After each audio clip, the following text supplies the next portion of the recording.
दोस्तों अपन बात करेंगे अभाज्य संख्या क्या होती हैं इसके बारे में। तो सबसे पहले अभाज्य संख्या की परिभाषा देखते हैं कि अभाज्य संख्या की परिभाषा क्या होती है।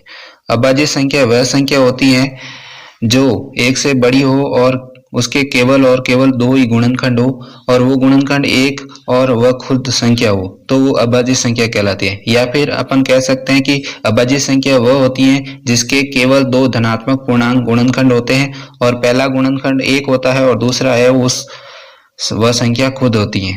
ये तो हो गई परिभाषा अभाज्य संख्या की, जिसके केवल दो गुणनखंड होंगे और वो दो गुणनखंड एक तो वो संख्या खुद होगी और दूसरा होगा एक। इसके बाद कुछ उदाहरण देखते हैं कि अभाज्य संख्याओं के उदाहरण क्या क्या हो सकते हैं।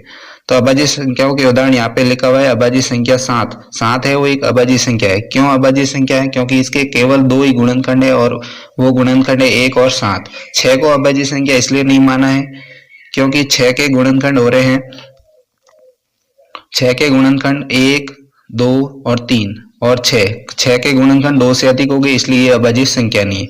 अब देखते हैं 100 तक की संख्या के अंदर कितनी अभाज्य संख्या है। तो 100 तक की संख्या के अंदर अपने पास कुल है वो 25 अभाज्य संख्याएं हैं।